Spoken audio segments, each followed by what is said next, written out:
He's agreed to pay €150 million, £128 million, for the business and the continued use of the brand. Philips reported a loss this morning of €355 million for the last 3 months of its financial year. The company intends to focus henceforth on light bulbs and smaller domestic appliances like shavers and coffee makers.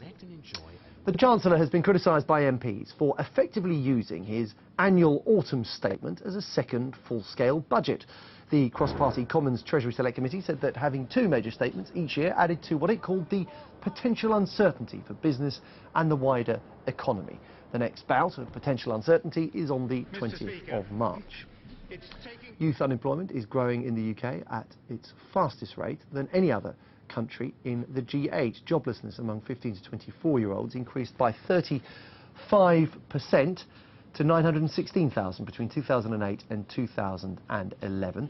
The average for the G8 economies was just 15%. In fact, in Germany, Russia and Japan, youth unemployment actually fell.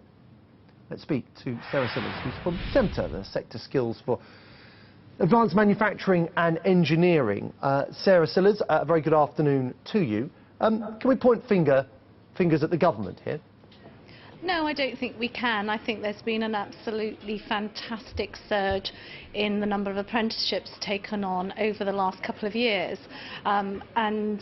In about an hour's time, I'm going to be signing an apprentice ambition with Matthew Hancock, the Skills Minister, because we're going to double in engineering the number of higher level apprentices and for the next 2 years. So I think a lot has been done. But my call for action is to do an awful lot more, because we've got so many youngsters that we need to make sure that they're not in those dreadful figures that you were reporting a moment ago. And the key point now, and you underline the action that is being taken now. I suppose the question is, why has the UK fared, or young people in the UK, why have they found opportunities so limited?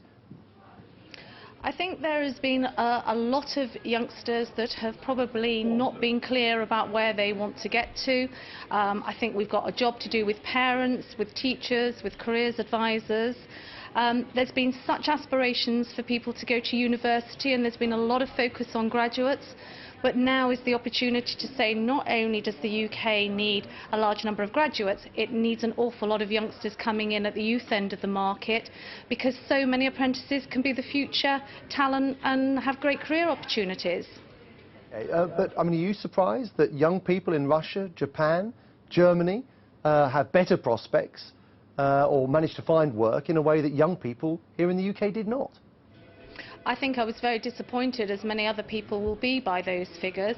I think our call to action is to make sure that we fundamentally address it, and that means working with employers and parents and youngsters to actually enthuse and engage them. So many people just don't know what the job opportunities are available to them, and I think we've got to do quite a lot on careers and information and advice and guidance.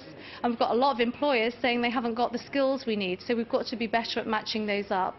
OK, Sarah Sillars from Semta, thank you very much for sharing your thoughts with us on that. Let's leave you with a look at the markets here in London. The FTSE 100, 6,313, up 19 points on the main European markets. These are the pictures in France, Germany, Italy and Spain. Modest falls, as you can see there,